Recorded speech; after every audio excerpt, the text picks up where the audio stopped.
What the hell? Good evening, everyone, and welcome to another exciting. Welcome to a somber edition of the Oh my WADcast. god. I am one of your hosts, Josh, joined with me, as You always, by made the the man entire forever and damn morning, thing just. Brandon. Hi, ladies and gentlemen. Brandon here. Sorry I couldn't make it to the show last week. Josh did a great job discussing the lineup for the Golden Globes. You would know if you'd listened to it, but you hadn't. I listened to parts of it. So shut the hell up. The thing is, he did a great job. Always does on his own. But no, it's good to be here this week. It's good to actually be able to unwind and discuss what we were going to discuss last week, which is the failure that is the DCEU. For those of you that have been living in a closet for the last 10 years, the DCEU is Warner Brothers' attempt at making the same success that was found in the MCU. Even going so far as to have phases, but they never really got past the first phase, really. And I don't even know if you would call what they had a phase. I think you would have it more like just on like a cluster of mismatched movies with completely different styles all around. A jumble of releases. Yeah. But yeah, so we're discussing what we thought of the DCEU and where we think the chinks in their armor, and there were a lot of them, were that made it fail the way it failed, as opposed to the MCU, which is now what 17 years old, Something like that. Yeah, 17 years old, I think. I mean, what 2008 is when it started with Robert Downey Jr. with Iron Man. that'd be 15 going on 16. 16 years. Sorry, I'm fried, ladies and gentlemen. Yeah, so almost 16 years. The MCU's been around. It's so. I mean, what are your thoughts, Josh? What are you like? What are your thoughts on the whole mess of the DCEU? Well, I think the first mistake was, of course, one, bringing in Zack Snyder to run it, so to speak. His vision was, and don't get me wrong, as we've said over and over again on the show, Zack Snyder is great when it comes to putting together visuals, and it is fair to say that him taking control and bringing comic book panels to life on screen was not a bad idea. But the fact that we started off dark and then went darker with the big blue Boy Scout, and some of the choices made were I can't wrap my head around, especially when it comes to the Kents or in anything of that nature. I think that was the first misstep, making this the vision, right? Yeah. It's losing the mythos of Superman on day one that probably led to its ultimate demise. It was set up for failure, in my opinion. I say this because when you automatically jump from a solo Superman movie to a Batman versus Superman movie, where you have a dark Superman and you have a dark Batman, and not even just a dark Batman, but like the darkest Batman who is plugging mofos left and right. There's no clashing of style. There's no conflict of conscience. They're literally doing the same thing, except Bruce Wayne's kind of a dick, kind of xenophobic in that regard. Yeah, where he's like, this alien is just gonna come in here and take my job. So, in of course, the comics, not that everything has to be adapted one to one to the comics, but the ideologies of them were at odds. And even though they worked together, even though they were, super friends, they still had that key difference, um, until it got to the point where Superman that key difference. I'm listening to me. Sorry, I opened up the show I was about to share on Facebook, and I opened up to like right where you said that keen difference. So sorry, go ahead. You were saying though. But yeah, it's the clash in ideologies that made them fighting eventually the event, the spectacle that it was. It wasn't because of Lex Luthor. It wasn't because of anything other than, this thing had been coming to a head for decades, and it finally boiled over and they fought about it. Sure, Yeah, there were other, underlying circumstances to the fight, but the fact is they both knew that it was coming for a yeah, long time. yeah, absolutely. And that's why Batman had spent so long preparing for the fight that he knew would eventually happen. But the thing is, what cracks me up with that whole fight, like, I mean, can we discuss that? The Yeah, Now we're going to get let's into slow our this. roll. I'm just Start at the saying. beginning. I'm Man just of saying, Steel. man. I'm just before. I'm just saying we are going to get there. But while it's fresh in my mind, if you're going to tell me for a second that Batman was a masterful tactician in that fight with Superman in that uh, warehouse or whatever it was that they were fighting in, um,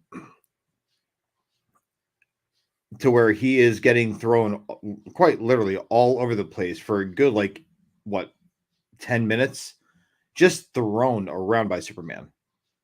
That's all. Like, I mean, there's really no way that he could plan that we'd eventually end up in this room with a kryptonite spear. Like, that was just a stroke of luck.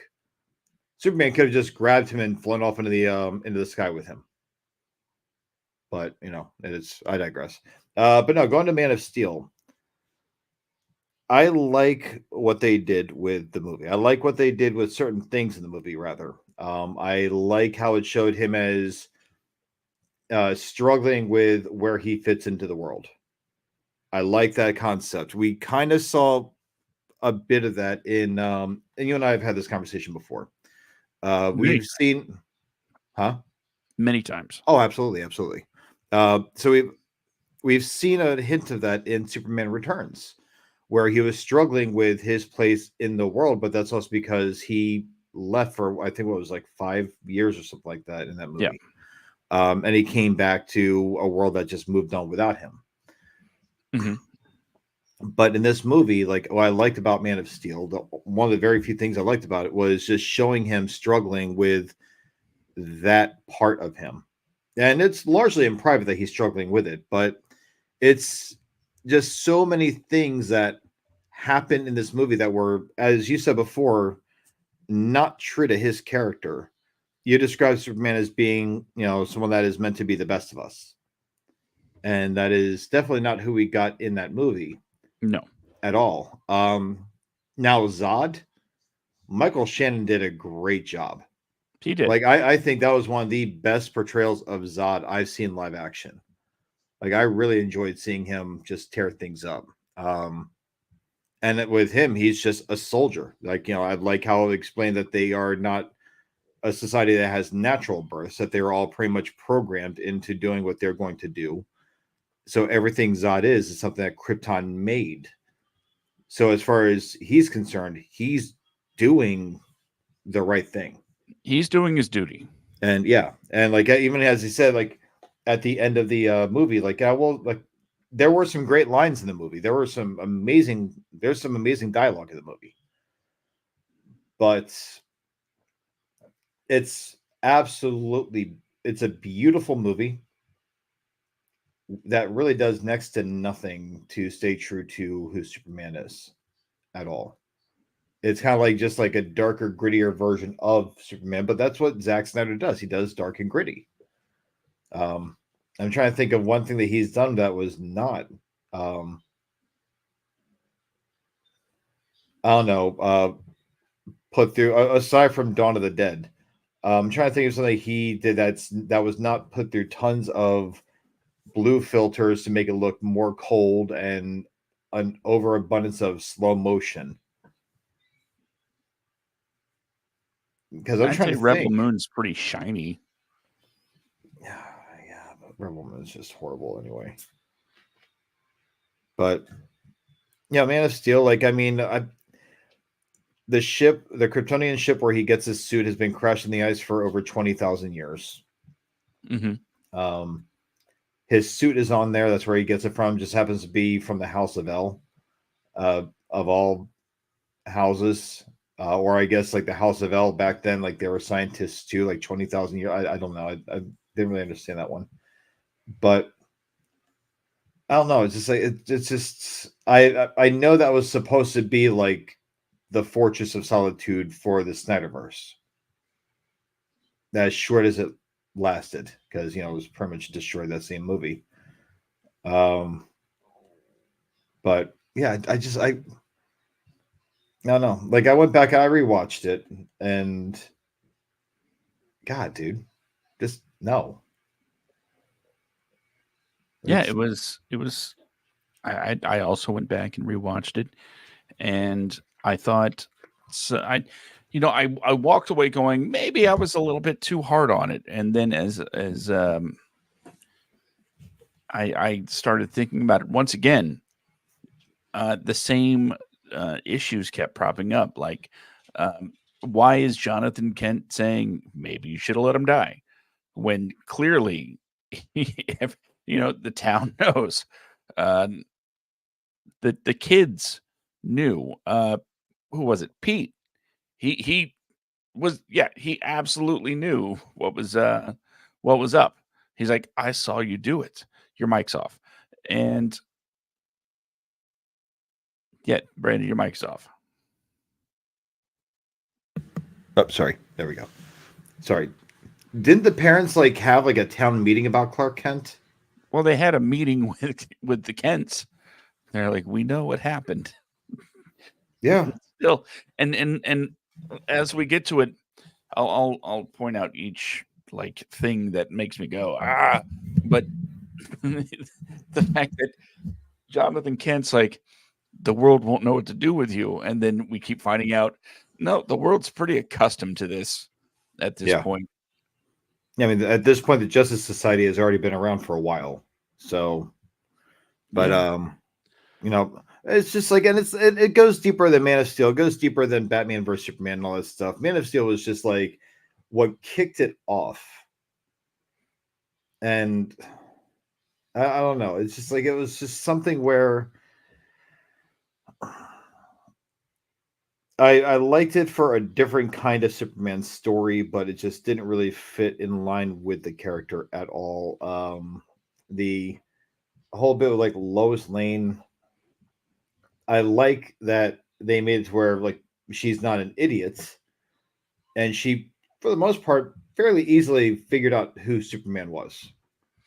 she never even met Clark Kent.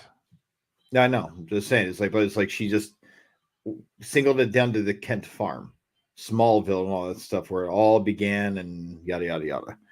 Um, a good job as Lois Lane.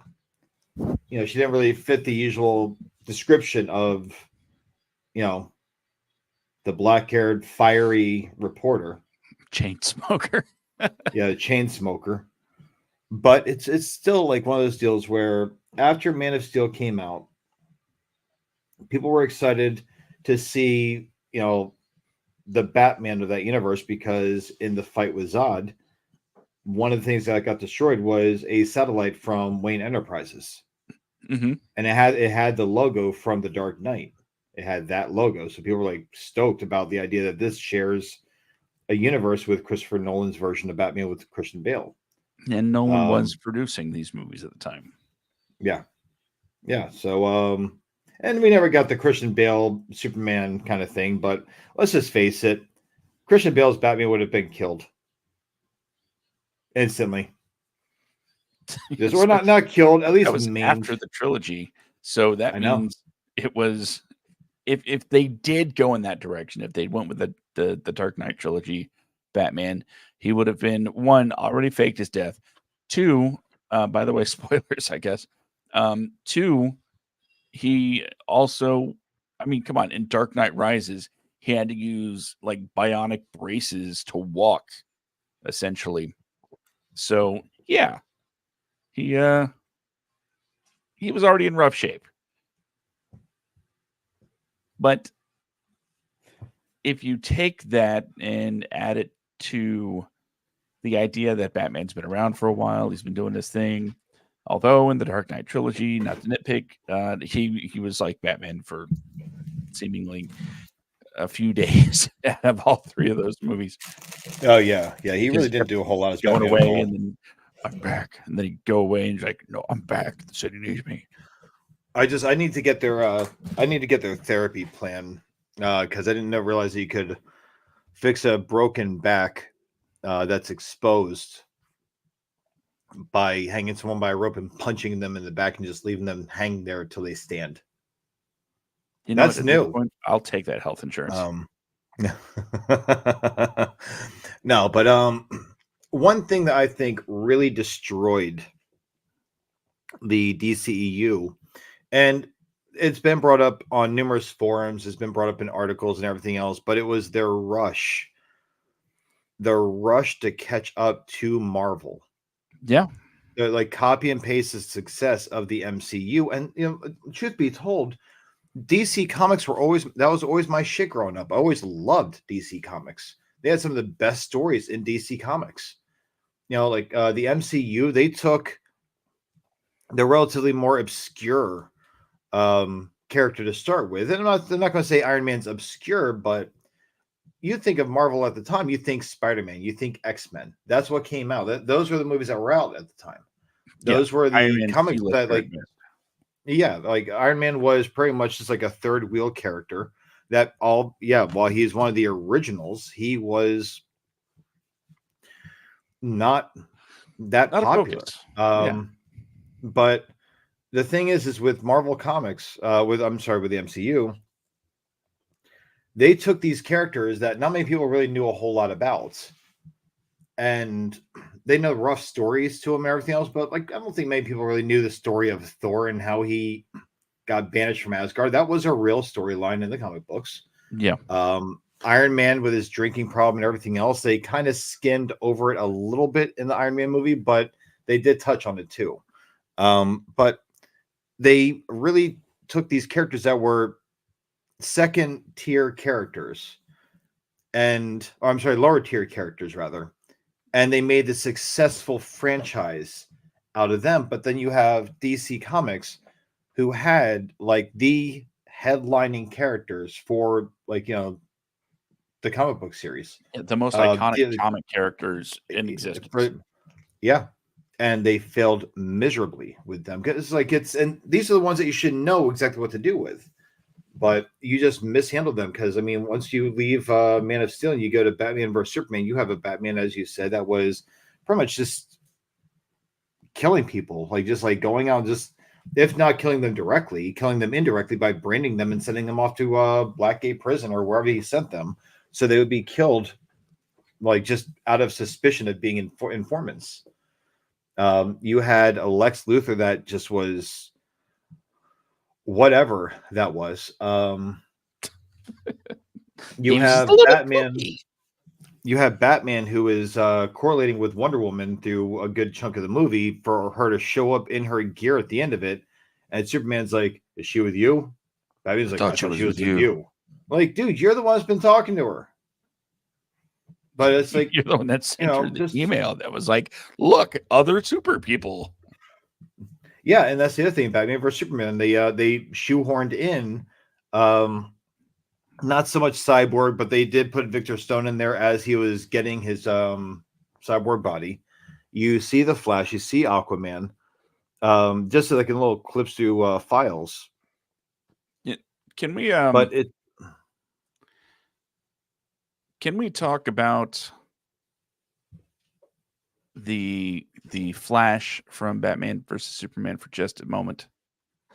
Sure. In that brief scene of the Flash in the supermarket, he has long hair. It's kind of pulled back. He looks pretty chill, pretty mellow. Yeah. Kind of like homie's been rocking the gun before hitting the convenience store. Yeah, he Sees had the Ezra Miller's little pubes of a mustache and goatee. Yeah. yeah, he was he sees the place is being robbed, and then he takes care of it in a flash, pardon the pun. But later in Justice League, when we're officially introduced to him, he's become the, you know, the straight-laced Barry Allen that is, you know, kind of neat and trim, and, you know, doesn't know anything about anything. Yeah. Yeah, no, it's just it's the closest thing we got to like a great Barry Allen was Grant Gustin. They really should have just put him in that damn movie as opposed to Ezra Miller. Ezra Miller was just horrible. But the thing is, like, you had these characters and you are trying to shove them all together to make something. It's like pretty much getting a puzzle, dumping it out, and smacking it with your hands and hoping to God like it turns into something worth looking at. And you had the holy, you know, the comic book trinity of Yeah, Superman, Batman, and Wonder Woman on screen in a major motion picture for the first time, and you didn't even cross the $1 billion mark. yeah, yeah. I mean, the thing is, like, you shove in a character like Doomsday. There are so many storylines they could have told building up to the death of Superman. That could That have been the end of the phase. that's But exactly how you do Doomsday. Is you you can do a whole phase where Doomsday is just, you know, in every movie, right? And everybody's failing. And then he gets to Superman and Superman fails. But in a way, you know, as in the comics, you know, they fight to a draw pretty much, yeah, except they killed. Doomsday Yeah, is immortal. I mean, yeah, they pretty much like kill. Well, I mean, sorry, they pretty much just take each other out momentarily, but for like a more lengthy moment. Enough for Doomsday to be get taken away and dealt with. Um, and that's what began, you know, the whole, you know, reign of Superman, Yeah, which we got none of. yeah. That's what I'm saying. Is like what pisses me off with the DCEU is that they had every single thing they could use to make amazing movies, amazing stories. It's or already been written. Just show the live action version of them. That's all you have to do. But you change a few things here and there. I mean, they did that with the MCU. They changed quite a few things for those movies to make them work. But they still stuck to the source of everything. With this, like you're trying to show, like just change everything. Like Batman doesn't have to trust Superman. He just doesn't have to try to kill him right away because like even that whole fight scene was taken. Oh, I'm sorry, borrowed heavily from rather Return to the Dark Knight by Frank Miller. Like the whole battle armor and everything else he's wearing is directly out of those comic books. But it didn't work. And then you had these characters that are fighting, and Batman, who hates Superman so much, if not hate, thinks of him as like this dangerous force of nature that has to be stopped at all costs, any cost, doesn't matter. Ready to kill this guy. But their moms have the same name. And that was the stepping stone to them being friends. It didn't work in I've seen it. I saw it in theaters, but then you jump from Batman versus Superman to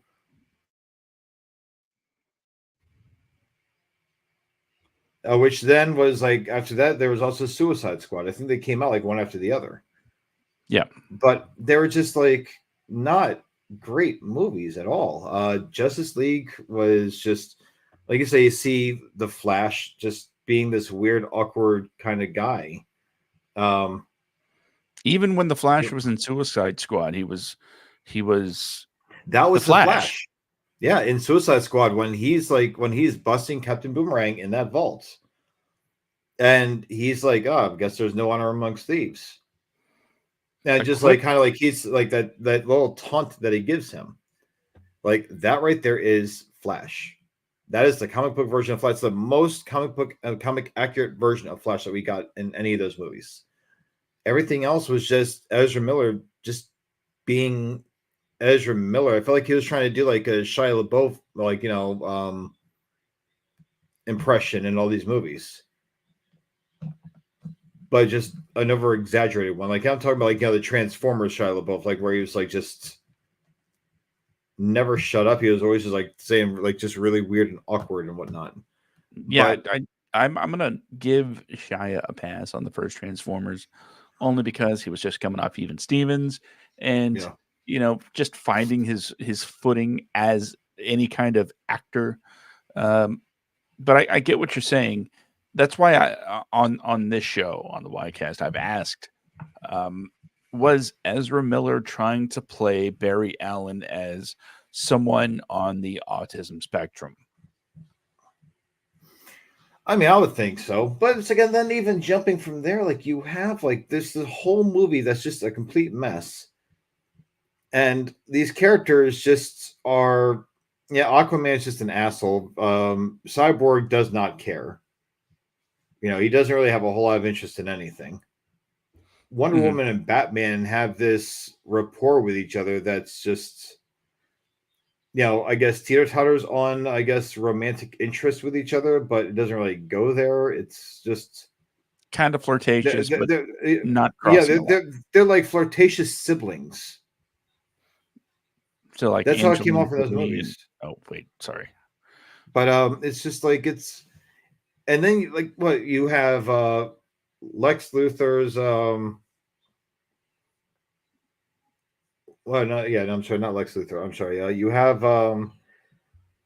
You have this ship where they have to like put the mother box in, and the Flash has to go running so fast that he shocks the mother box at just a precise time to where it sends a shock into Superman's body, and Superman just like goes berserk and flies off, and then they're all fighting him, and so on and so forth. It just felt so. The whole movie felt so forced, and then to go from that movie to where now like Superman's back, and there's that line at the end when Batman is telling Superman, giving him an update on all this stuff that's going on, giving Superman an update, and Superman says, "Well, you didn't bring me back because you like me," and Batman's looking at him like, "I don't not." I'm like, that's not Batman at all. Batman would just be like, "My feelings towards you are irrelevant compared to this." I mean, don't get me wrong, that is a pretty good Superman line, but yeah, the response. It's also the same movie where Barry Allen's like, "What's your superpower?" and Batman says, "I'm rich." Yeah, It's like, oh, what? Oh, okay. Let's yeah, not it's forget that you know every martial art known to mankind, and you're one of the smartest human beings alive. yeah, But the yeah, world's greatest you're detective. rich. Yeah, world's We'll greatest just sum it detective. up with That was money. his superpower. Like, I mean, it's just there's so much about that movie that like the whole series of just Justice League that they missed out on. They could have done so much more with. But then you have Suicide Squad. It's just a movie about people walking. That's it. There's no plot to it.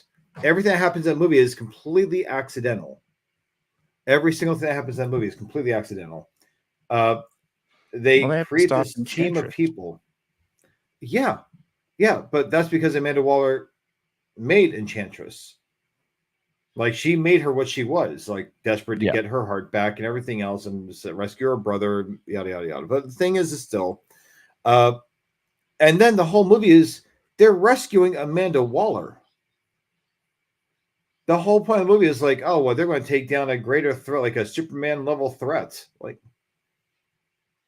okay, they Yeah, would the have idea died. is to replace Superman with their own team that they can just sacrifice. Yeah. But Amanda Waller was the best part of that movie. But even then, that only says so much. Harley Quinn Harley Quinn was great, but it's just Mhm. Jared Leto's Joker was far from good. Um, we only like I, Killer Croc. I don't know. That was a crock of shit. That was horrible. Um, Deadshot with with Will Will Smith. Smith. That was pretty good. I'll give him that. That was pretty par for the course of that character. But it was just not good. Captain Boomerang, actually, I would have to say is arguably one of the best characters of that movie. But then you go from that to the Suicide Squad. Oh, I'm sorry, no, Wonder Woman. Hmm. Wonder Woman was just like this dark, morose movie. Um, and I And to me, like that how it worked it did for that movie. because it But had the World War One setting, dark and gritty. Is kind of yeah, the way to go. but you just the way these movies all worked, it was so incohesive. Hmm. It's like it did not like it wasn't copacetic or anything like that. It did not flow well. It did not even line up to like previous movies. There was like the themes were all over the place. That's one thing that MCU has right is like they do get dark and serious, but a large part of the MCU is that they are very much like playful movies. It's like something that you could watch and be like, oh, I feel like I'm kind of watching a Saturday morning cartoon watching this movie. Yeah, you're supposed to be able to take your kids to So these superhero flicks. yeah, like I mean, Captain America. Well, I'm sorry, like Iron Man and Age of Ultron. Shit, Captain America. Watch your language. It just goes to like someone saying something else, and Tony Stark saying is like, yeah, watch your gosh darn language. Like just whatever. Uh, there was those quips. I think honestly, the best thing that I've seen from the DCEU was probably Zack Snyder. Yeah, Zack Snyder. I'm sorry. Um, James Gunn's version of Suicide Squad, Yeah. the Suicide Squad, and then Peacemaker. I liked both those. Everything else was just kind of Shazam. It was just insufferable to me. Wow. That's because I thought it was pretty good. I thought it was okay. I thought it was I thought it was about as good as Black Adam was. I'll put it that way. But Black Adam, the fact that Black Adam and Shazam never even had a single shared moment of screen time because The Rock wanted it to be him versus Superman, when really Black Adam versus um, Shazam and Superman was a damn good story arc. It was a really good comic series, and they have an animated movie on Warner Brothers. Honestly, like if if the DCU just copied the damn animated films, expanded on them, made live action versions of them, they would have done great. Like all those live action films are actually really damn good. They're really good. But I don't know, man. It's the writing behind it. Like it's hard to even believe that there's even any planning behind it. It's like they have like movie ideas on post-it notes on a wall and they're just throwing darts at them and seeing which one sticks. Or taking iconic moments from DC Comics and then figuring. I'm like, they're like, we're going to start with Superman, and then someone really pitch, okay, and in movie 2 he's going to die. Yeah. Why? That there's and then you have the whole idea that people believe that him dying is how we become Superman, and it's no, Superman is Superman, Was and that a then thing? dies. Yeah, because there's like then it was all part of his arc. You know, he had to die and then come back to appreciate something. The point is, Yeah, to die and to appreciate life. I guess I don't know. It was a Uh, Saw.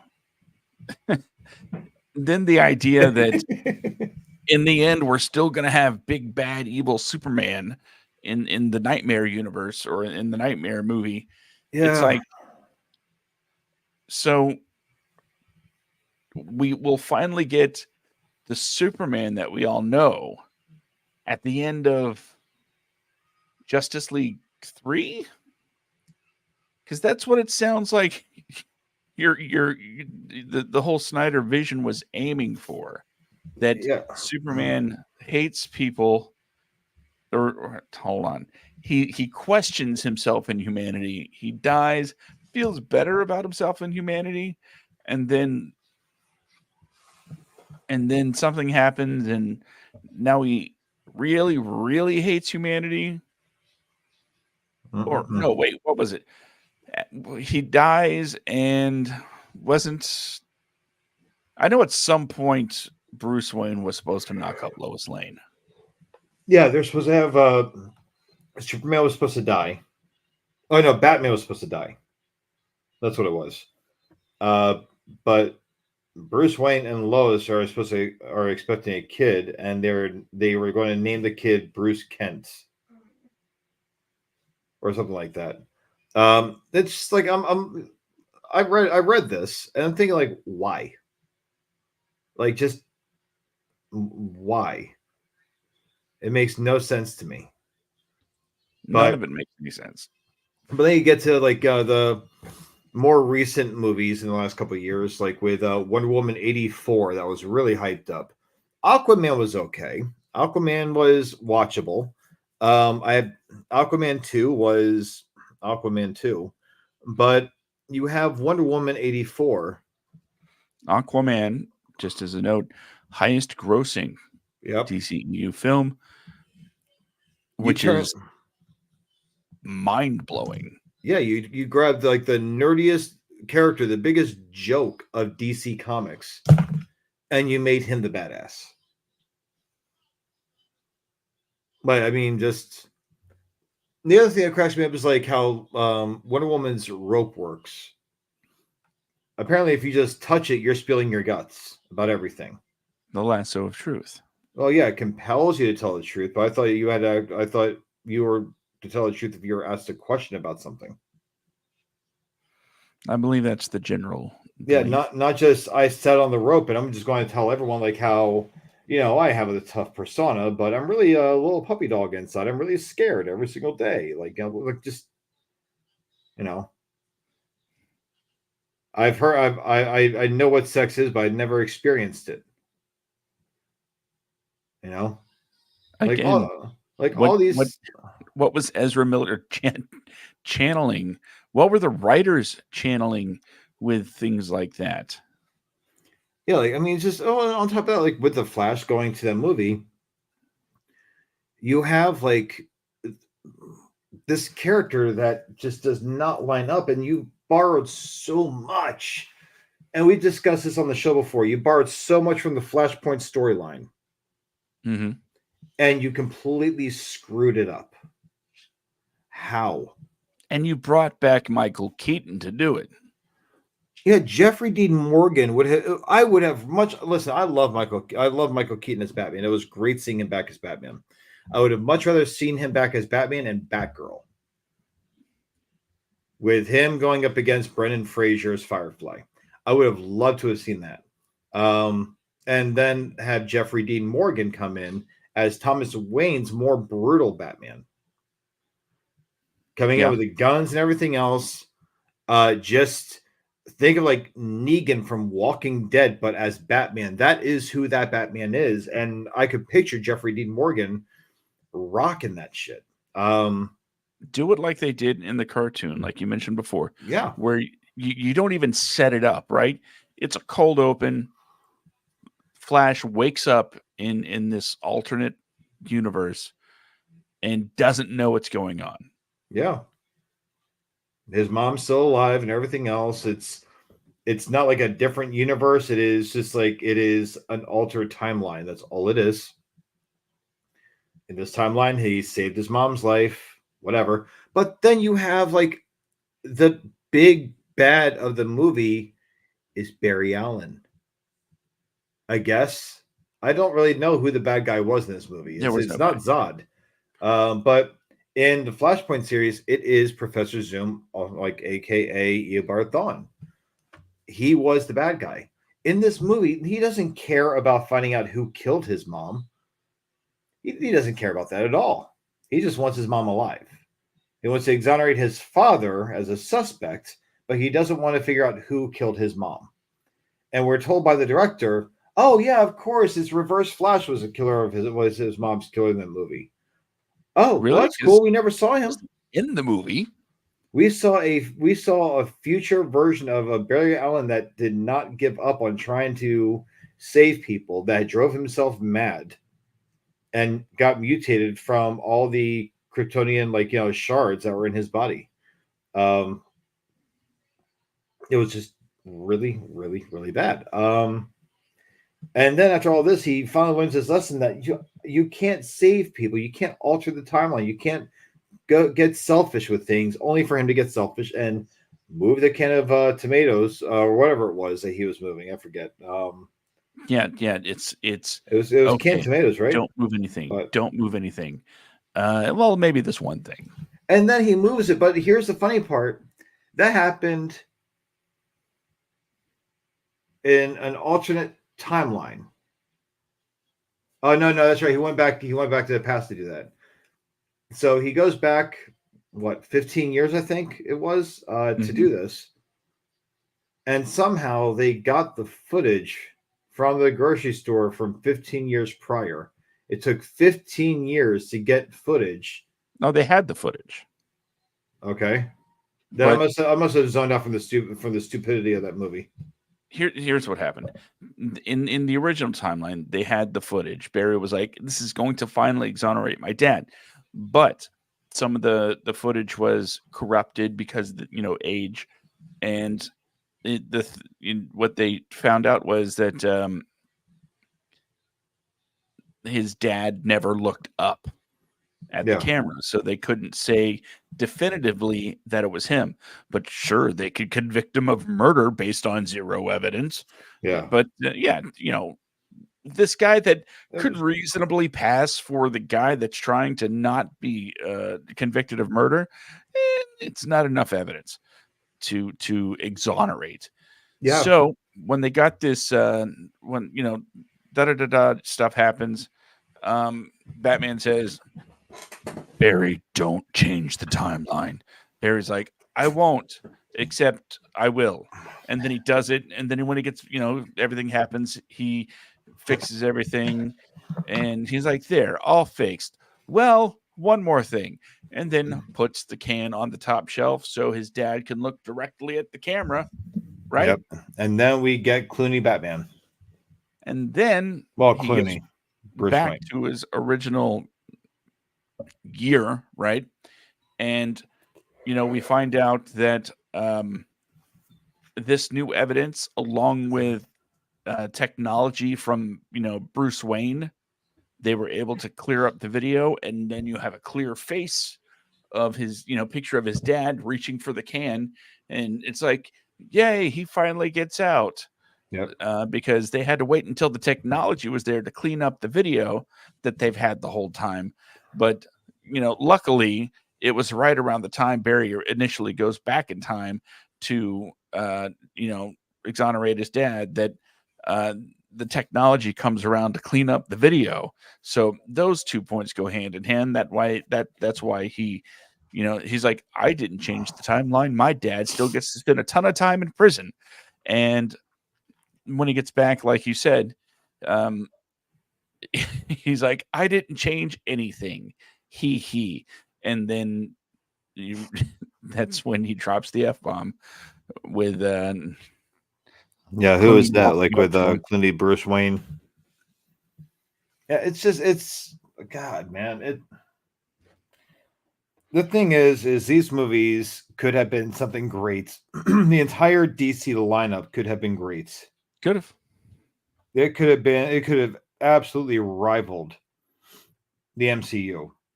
But Warner Brothers chose not to be a rival.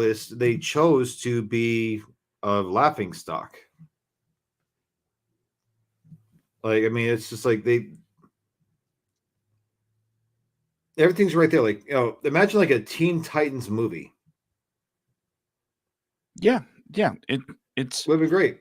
you mentioned before that they're trying to play catch up to Marvel by squeezing in all of these awesome storylines from the comics into just a handful of movies. The really big problem is they didn't follow the path that Marvel laid out by saying, "Hey, what really helps with box office? Introducing your characters and then mashing them up. That way, people care." And I will add that one of the ways the Marvel formula, as it were, worked as far as release schedules. By the time the first Avengers rolled around, the Avengers movie had to do 0 introductions. Oh yeah, You because we knew already who everybody was. yeah, we saw them. We saw Black Widow in. Iron We Man were 2. introduced. Yeah, we were introduced to her in Iron Man 2. We got to meet like Clint, Hawkeye and Thor. Mhm. Captain America was Captain America, but we got to meet, what do you call it? Like at the end of it, like we got to see Nick Fury in that. We got to see Nick Fury in Thor. We got to see Nick Fury in Iron Man. Like we got to see like the connecting rod for everything. Yeah. Agent Coulson in the Iron Man movies, and then going into the like Thor and we got to see these characters interacting, like these government officials interacting with different characters, different kinds of perceived threats, until they had to use these threats to work together. And then like we already had the Hulk, and I had to explain to people, like they're like, oh well, that's not like Edward Norton's Hulk. Like, yeah, that's the exact same Hulk. It's the exact same one, just different actor playing him. But we got a Hulk movie, we got a Thor movie, we got a Captain America movie, we got an Iron Man movie. We had all these things. So then when it came time for the Avengers, they weren't friends.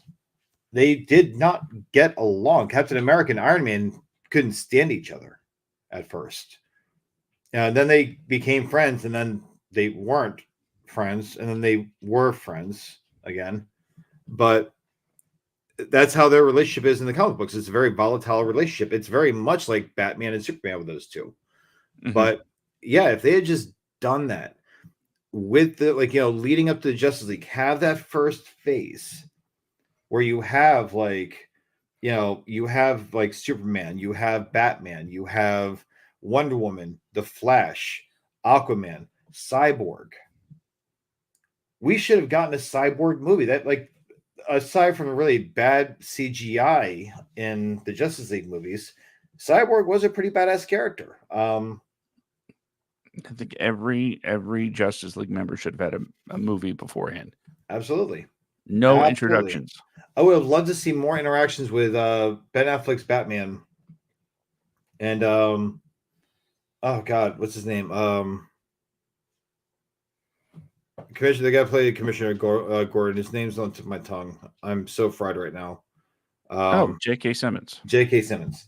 I would have loved to see more interaction between Ben Affleck's Batman and J.K. Simmons' version of Gordon, because I did like their interaction in that brief moment in Justice League. But when it came to everything, like, yeah, you could have slowly introduced these characters and had a defining character somewhere. You could have had Amanda Waller. You could have had whoever. No, she doesn't really guide the Justice League, but you could have had someone, or even Lois Lane, for Christ's sake. Someone that is aware of these people, or just Lex Luthor in the background watching these characters.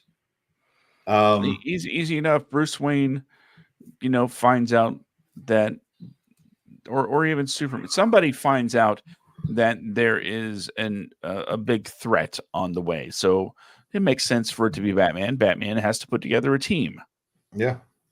But the thing is, what could have been a great series of moments where Batman of all people, is trying to recruit Superman, Yeah. you killed him off. Yep. You can even Yeah. throw in the fact that, you know, Batman is saying to Alfred, you know, he's practically a god. Why would he listen to me? And then Alfred could say, you know, give some sage advice. And, you know, Batman's like, yeah, you're right, Alfred. I do have to try. And then sets off for Metropolis. And not to be nitpicky, but honestly, why are Gotham and Metropolis literally like the Right next Oakland door. and San Francisco of this universe? I don't know. They're across the bay from each other.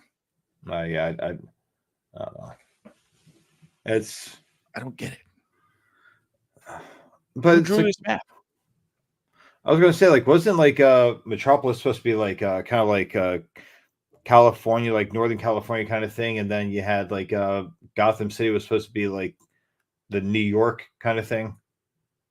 It's hard to tell, really, because you know, in Batman Forever, Gotham had its own Statue of Liberty, and in the Superman movies, Metropolis had its own Statue of Liberty. I mean, I'm happy that they were so concerned about immigration back in the day, but I don't know. It's so many wasted moments in those movies that could have really led to this amazing storyline.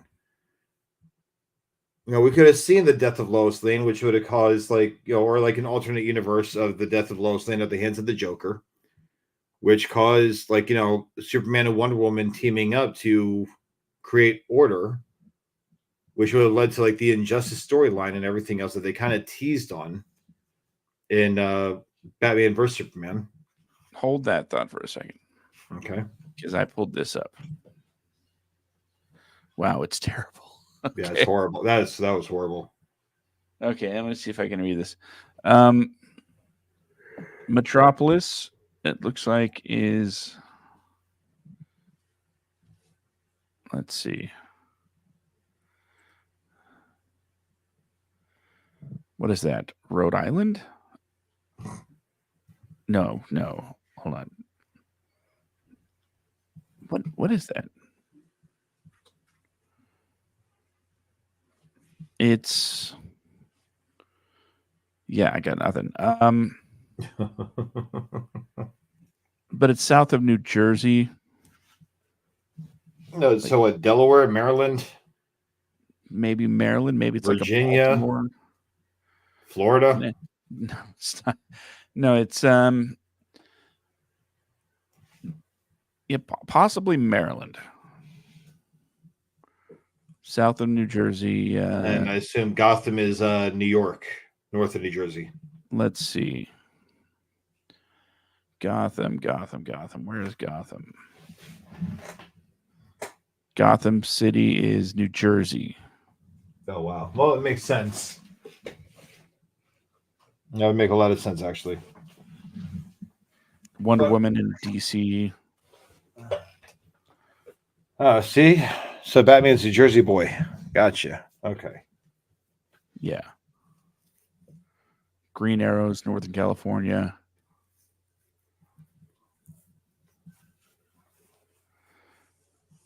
And Shazam is in Wisconsin.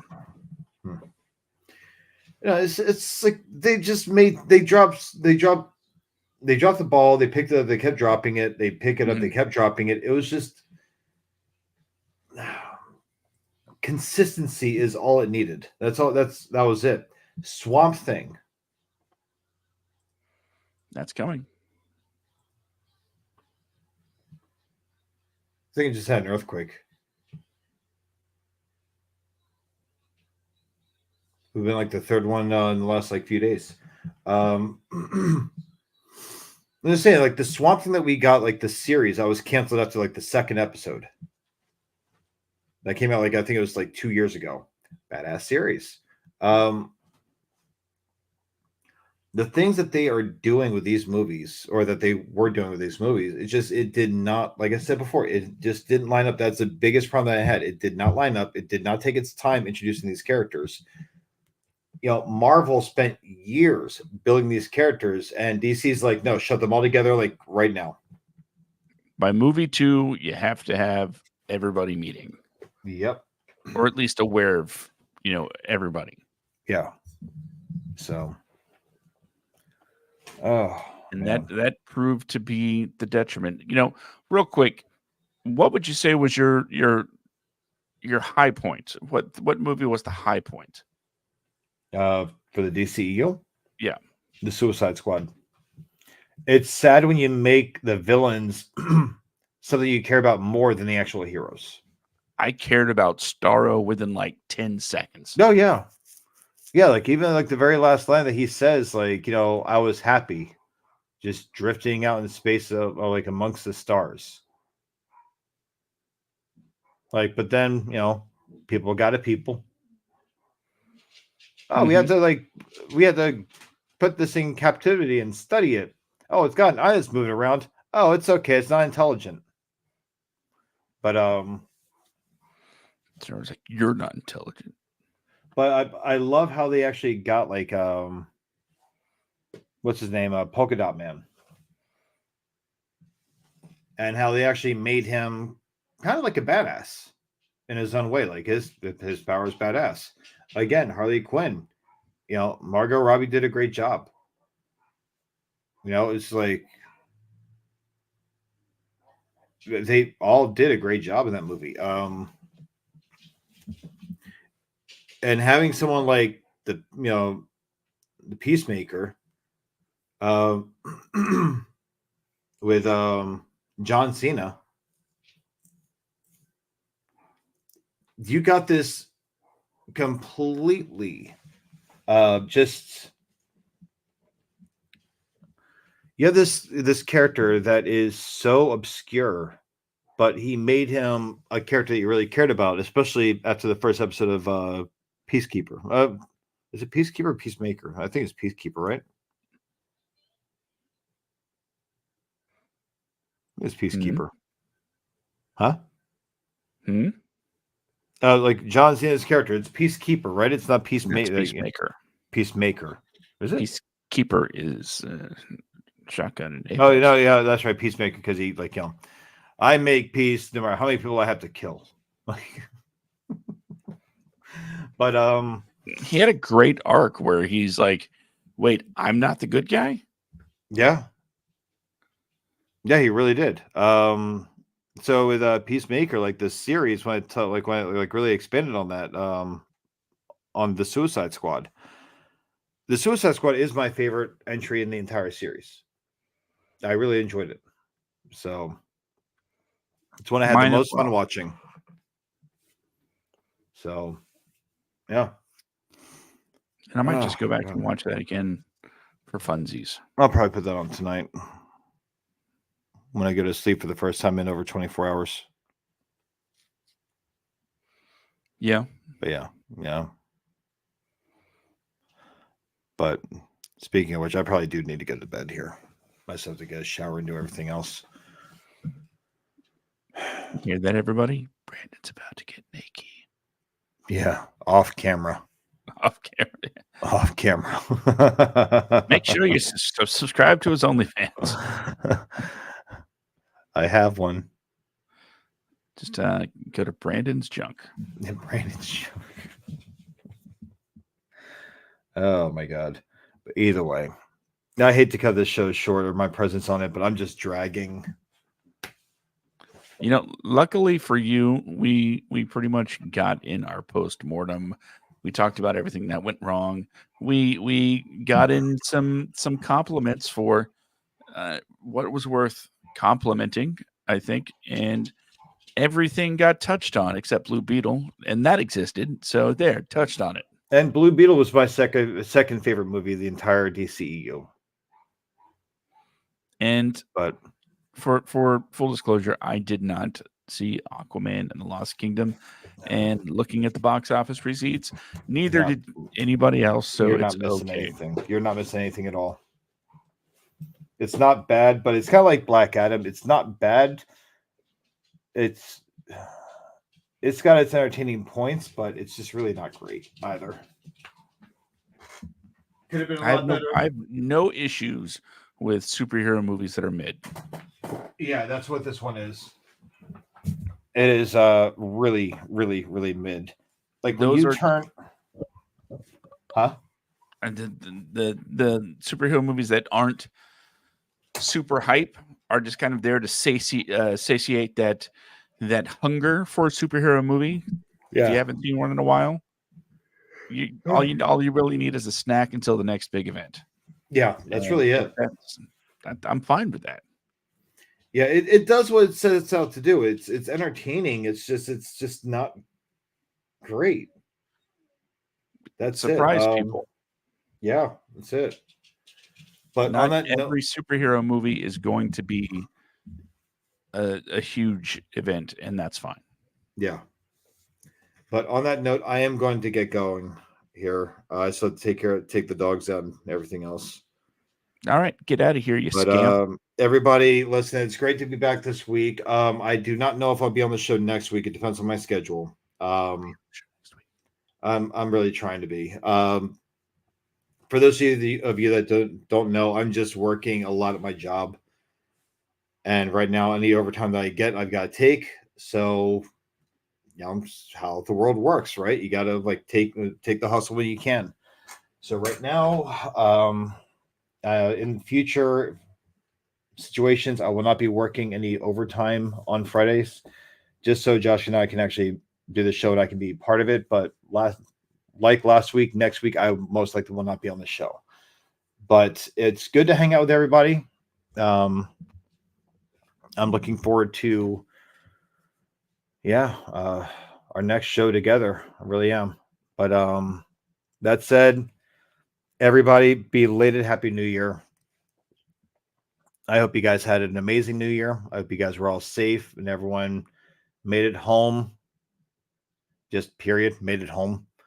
And that's it. So love you guys. Josh, you're adorable. I know. And I love you, man. I do. So you guys, Happy New Year.